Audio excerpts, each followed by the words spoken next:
All right, folks, welcome back to the channel. Y'all probably wondering why I'm in shorts and a t-shirt. That is a really good question. I'm a little bit aggravated. It's the middle of November. Actually, the back half. It's a couple days because middle of November is the 15th, give or take. In Missouri, I'm having to wear a short sleeve shirt and shorts. This morning it was about 58 degrees. So maybe like a long sleeve shirt, thin long sleeve shirt, but today's supposed to get up to like 75 degrees. It's the middle of rifle deer season, folks. It's just blowing my mind. It won't affect the rut too much from what all these scientists and stuff say on these other biologist channels and stuff, but it will affect their moving pattern, their movement. So they can be chasing all they want to, but if the does are going to lay down all day and not get up and move, well, guess what? You ain't going to see the buck. The buck's going to lay down right there next to them. They call that the lockdown. They will do weather lockdown, but maybe, I think it's a combination. It's the perfect storm is what they say. And this happened last year, so I'm a little bit frustrated. I took time off to do this, to hunt. And once again, folks, I've only got a few more days left of the season. Well, it closes next Tuesday. So today is Tuesday. It's the 18th of November. It closes, I believe, next Tuesday. But of course, I got to work. I do have to work some Saturday morning as well as perks of the job, but not too bad. And yeah, so you got to hunt when you can, not always when you're supposed to. A wise man told me that. I'm not sure where he heard that from or if something he came up on his own, but either way, it makes sense. You got to go when you can. It is what it is, folks. That way, it's hard to drag yourself out of the bed sometimes when the weather's all crappy, but you got to go when you can. It's time consuming because you got to drive to where you're going to hunt, gas, and just time. What is your time worth? I'm a little bit behind in some projects. But I've been focusing on hunting because I've only got a small window. I've got 10 days of rifle season here. So it is what it is. So everybody you can think of, cousin, brother, second, third cousin showing up hunting, man. It's wilding out. So, but anyway, getting on topic. This is another RCO Creek Blade Knife of the Week. I know y'all been looking forward to it. I pick random days. I don't even remember what the last week day it was. But hey, who's judging? Who cares? Y'all want to see the knife, and we're going to talk a little bit about it. And let's get to the video. All right, folks. Here's the knife of the week right here. Look at that. It's an old knife, folks. Look how beautiful that bone is. Look at that. Man, oh man. Pretty good shape. I'm going to just touch it up a little bit with the buffing wheel. But other than that, maybe there's any little bit of pocket lint, but really ain't much in there. It's not bad shape. This is Tom Ray Cutlery Company, Kansas City, Missouri, folks. Good snap for its age. Blades ain't really wore down too much. They both got tang stamps on both the blades. Trying to get the old camera to focus on me. There you see Tom Ray Cutlery. So, I mean, they were users back here. They were not princesses, display queens or whatever you want to call them. It's got a little bit of play in it. But looking at it, what I think has happened, and I'm a doctor on it. Looks like it's a steel pin in there, not brass. Hopefully I can not messing with this. Got a little bit of a crack. But they get these cracks right here because when they get dropped. When they get dropped, they land like this. It shocks it. It will crack it. But other than that, it's pretty filled in pretty good. There's a little bit of spot right there. But, who cares? It's an old knife, folks. But a lot of old dudes it's got a kind of strike match finger pull on it. It's an old knife. But you can see the spring sinking down a little bit. I think what causes that a lot is prying like that, more than likely. And hey, didn't bend the blade hardly any, if any. And yeah. But we're going to just clean up just a little bit. I don't think it really, I'm gonna run a, I don't think I need any sandpaper or nothing in there. I'm just gonna make sure there's no pocket lint, but we're gonna doctor up pretty good and go from there. But don't forget, I got all these projects going on. Of course, I always got projects. Get y'all some wax. This is skincare line wax, or you can, I mean, to be honest with you, you can put on leather. I guess I need to make a video showing me put this on leather, but it's really for your skin. But you can get on Whatnot. Our Whatnot channel's right here. But this is the good stuff that I like. You can use this on anything, even your skin. Smells good. It's got that beeswax honey smell to it. These have different scents that are optional on the Whatnot. You just have to look through the channel. And but yeah, other than that, let's do a little. Let's go look into the book Made of Diamonds and Gold. Let's get to that book, and then let's see if we can find it. Let's see if we can find about this Tom Ray cutlery company, more of a, I guess, a jackknife style pattern, you want to call it. And but let's see what the book says. Y'all hold tight. Let's look at it like this. I say this book is made out of platinum, because technically I think platinum is still worth more than gold, but I could be wrong. I don't know. But we'll just, just for the metaphor purposes, we'll call this platinum book. This one's, I say, diamond book right here. This is the 14th edition. And then if we go on, I say this is gold probably. But hey, y'all drop in the comment sections and tell me what y'all think. I think this one, this is the 13th edition. I think this one would be called the gold book, diamond book, and platinum. But y'all tell me in the comment section which one y'all would if you want to reverse it in that order, which book. 15th, 14th, and 13th right here. So, but we're going to look in these books and then see what we can see. I'm just thankful I wasn't that guy or gal that paid like $1,000, $2,000, or $3,000 for this book. I'm really thankful.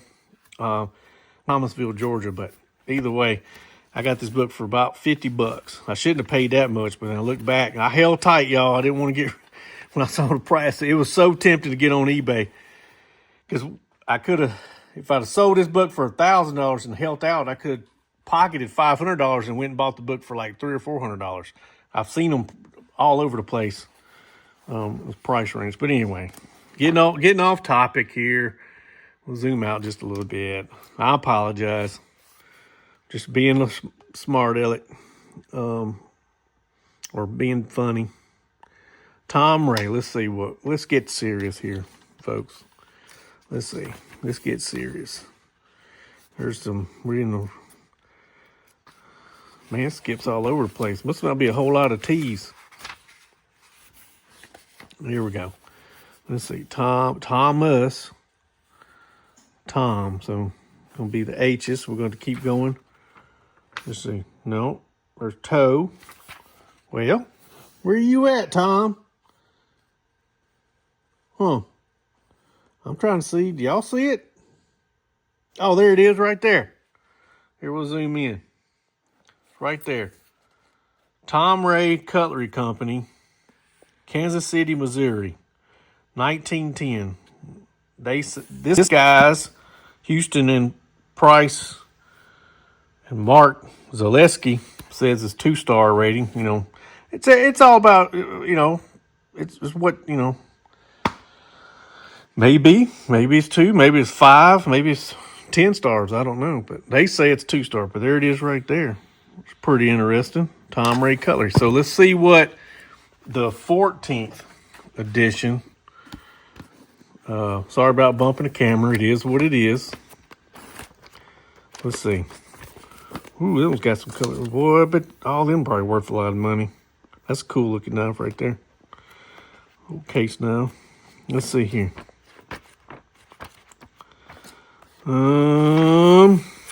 This is the 14th now. 14th. Also, we have I got a mail call I need to do while we're out here making this video. We'll show y'all Somebody sent me a gift. I love gifts. I really do. Appreciate whatever it is, as long as it's ethically and morally right. Don't need nothing crazy sent to me. Tom Ray Cutlery. See, same thing. It's right there. Y'all see it? Tom Ray, a little bit different print, but yeah, right there.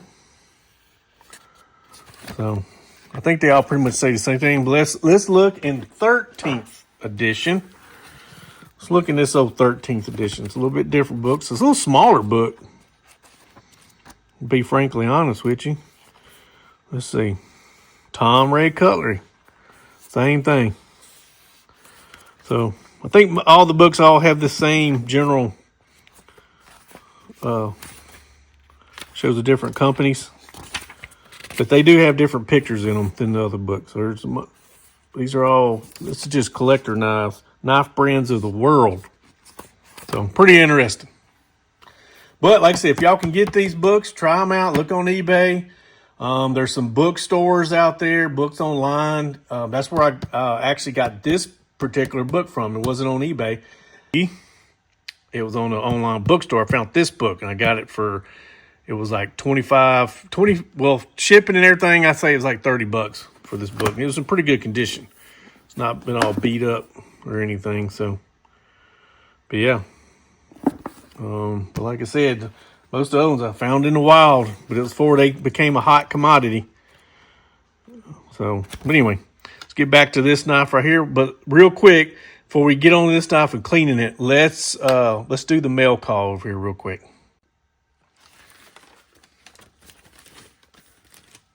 All right. So, it's Mr. Charlie Cook. I don't want to get all his information out there. So, unless he wants it, but his name's Charlie Cook. Initial CC. Says, hey, Justin, here's the slip that you asked for. I hope you enjoy it. I enjoy watching your channel with the cleanups and restos. I'm trying to put some slips on my YouTube channel. Thanks for support. All right, Mr. Charlie Cook. Hey, so y'all go check him out if y'all want some slips. I'm not sure how much they cost, but he does a really good job. It's real good leather. It's the perfect thickness that I like. But he does a really, really good job. So he does all kind of different designs. I like that with the acorn and the oak leaf. Mr. Charlie, I really appreciate it. Thank you. I've had it for a few days, so don't worry. I was getting around to it, but I'll put up his email address up here, and y'all go email him. I don't know. I wasn't going to put his phone number or nothing out because, some people, I'm just not going to volunteer his information out there. But I will put his email. So y'all drop in an email if you're wanting to request a slip to buy from him, and he'll hook y'all right up. But he does have a channel, and his channel's right up here. So y'all go check him out. He does a lot of the same stuff, I think, as me, but he does a lot of leather work and stuff. So he does a really, really good job. I'm trying to get to his level on these slips. It's definitely some work involved. There's no doubt on that. So, but y'all go check him out.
Man, that Flitz makes stuff shine, but guess what makes it shine even better? Go get y'all some wax. Y'all saw me put it on there. I let it soak on there for 5-10 minutes, whatever. I think it was about 5 minutes. I got other stuff I'm trying to get done. So it's better than nothing. Better than not putting nothing on there, right? But I let it soak in that bone. You really want to do good, you let this stuff soak on there for a couple of hours. Let it soak in that bone. It will dry a little bit, but it'll still be a little bit greasiness. You can wipe it off with these rags. I just used to get the excess off, I used just a blue shop towel. I feel like the blue shop towel gets it off a little bit better. These rags kind of smeared almost. I don't know. It's preference. I mainly use these for buffing after I done put Flitz or I use the case paste or something like that, or some other brand of polishing compound. I use this to buff it off after that stuff dries on whatever you're buffing. But when I put the wax, I just use a blue shop towel. But like I said, you can use whatever. That's just my thing that I like to use. And then once I get the excess off, I'll go back behind it with this and kind of just, I don't know. It's my thing. Yeah, y'all do what y'all got to do. It's just what I do. And but yeah, it turned out really nice. We'll put this old Betsy up. Like I said, I thought about. You can see how the main spring over here on this main blade, it's just sunken down a little bit. I'm thinking, because it's definitely loose. This one's nice and tight. Thinking from they used this blade more, and they pried on something. You know, if this knife could tell a story, I mean, no telling what it would tell, but I could drive that pin out and just replace it with another steel pin. I've got some this size, I believe, but maybe another project, another day. Like I said, it still functions. Got a half stop, still functions pretty good. But I can just look at it and tell. I think it could be better, but I may just let an old knife be an old knife. Because if I start, anything can happen. It can cause stress cracks in the bone. So y'all tell me what y'all recommend doing. Like I said, that's the only thing with messing with these old knives. These newer knives, I wouldn't say newer, but non-bone, like these knives, you can drive pins out. Especially ones that got Delrin, they're more likely not to break. So, but like some of these are hard to find because they've been polished down so much. It's hard to find the outline of the pin. I can see that one barely.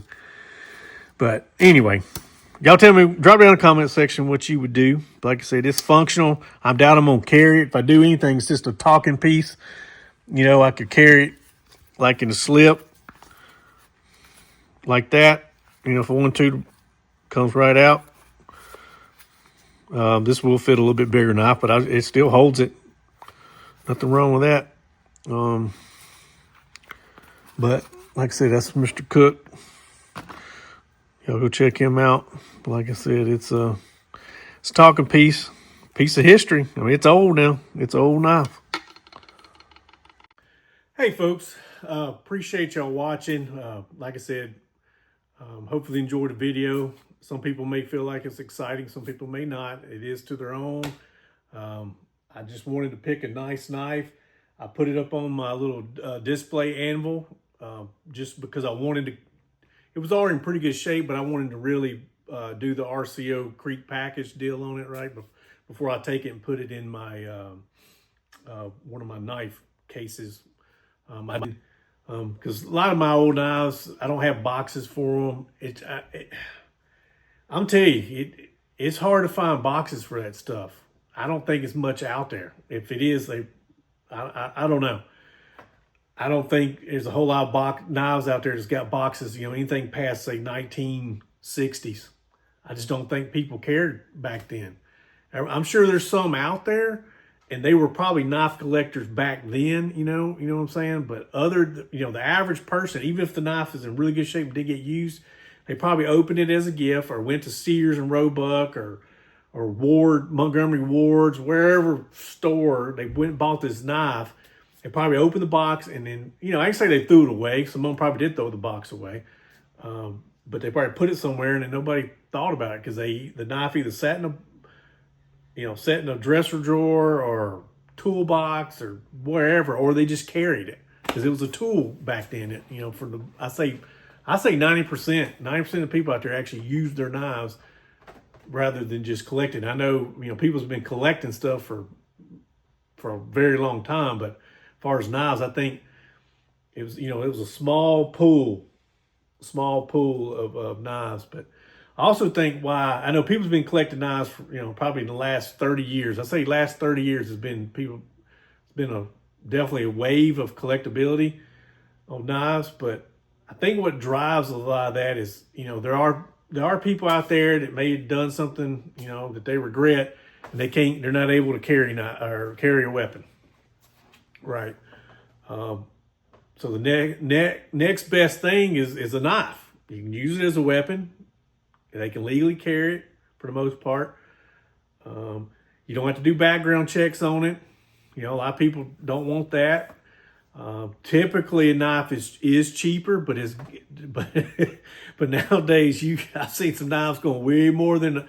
I was sitting there thinking about it. Like there was a knife I saw it was on eBay or so, I forgot, and it sold because I was just curious and following it, and it sold for like $800-900, right? It was some kind of special buck knife, and I'm like, I could get a Tikka, either 6.5 Creedmoor or the 6.5 PRC, which I was looking at, a Tikka left-handed because I shoot left-handed. I can get it brand new out the door, even with the tax. Sales tax, brand new out the door for under $800. And I was sitting there going, and then you just get a knife. It's like the rifle, I could produce food. Now, this high speed, I think it was a pocket knife or a lockback. I can't remember, whatever it was. I was like, it's just going to get put on a mantle somewhere. Like nobody's going to carry that out hacking on something. If they do, they're crazy. I don't know. It's just priorities where they spend their money. And I like collecting knives. My problems, I got too many hobbies. So I can't focus on these real expensive case knives. I just can't. I can't. If I didn't hardly hunt or do anything I probably could go buy those real nice in the box, like, say, I wouldn't say necessarily X is under, but maybe the 70s and 80s specialty case knives or something. They're several $100s. I could do that, but I like collecting knives, so I like getting these older knives. I love these older knives like this, like the one I showed y'all. Nobody kept the boxes on these. Hey, if you find one of these Tom Ray's cutlery companies, I'm not saying y'all, if you could send me a picture. I don't even care if it ain't yours. If it's somebody else's in a magazine or something, if you can find a photo of one or take a photo of one of these knives, like this medium-sized jackknife, Tom Ray Cutlery Company. I want to see it with the box. I would like to see it. Y'all can email me, or if you're another knife channel watching, post it on your knife channel. I ain't saying they don't exist. I'm just saying it's very rare. And I know some people are diehard. If it ain't, I kind of went with a rule of thumb of a couple of my mentors said, if it ain't got a box, don't buy it if it's over $100. Well, it's kind of getting to where I would say $200 nowadays. Because a lot of these knives ain't got a box, especially X's unders. Some of them different models of those knives are going $300-400, and people ain't blinking an eye and they're buying them. They ain't got no box. Like I said, back then, people, they just didn't keep the boxes. And they got brittle, made out of cheap, whatever.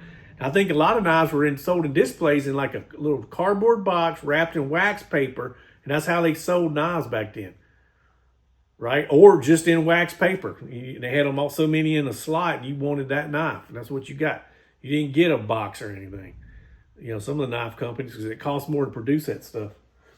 And then it deteriorates and rots and anyway, crushes. But y'all get my drift. I know I went long-winded with it, but it's just a topic I wanted to talk about. I see it all the time on these auction sales and stuff. Boxes, really don't, the majority of what I see what I see, and I watch fairly carefully what I see people with most of the box knives, an even case or buck, it's usually from about 1970 and up. I very rarely see anything below 1960s in a box. It's usually about, I say 1968, 1970 and newer. I see boxes. I've got some buck knives that are from, say between 1975 and 1980 that have boxes. Still rare, but I have, they have the box. But like I said, for the majority, I just don't see it out there. I don't see it. I ain't saying they don't exist, but they're like, you're going to pay premium price. I'm already paying premium price for these old knives. You find one with a box, you're going to pay for it, I'm sure. So shout out. But anyway, thanks for watching. That's my little spiel. Feel free to drop a comment on this video. Feel free. I like to see some of the comments, just inputs and stuff. It also feeds the channel. And I like to know. And like I said, if y'all have the photos, my email address is, go to our profile, click on our channel profile. I have people still ask me on that in the comments and stuff. It's right there. It's right, email, it's right in there. There's our Whatnot channel link and our email is in there. You just have to copy and paste it and drop it in. But anyway, but y'all take care. Like I always say, y'all stay positive. Stay motivated and stay vigilant in this crazy world. And I will see y'all next time. And don't forget to hit the like button, notification button, and subscribe if you don't mind. Thank you. Y'all have a blessed one.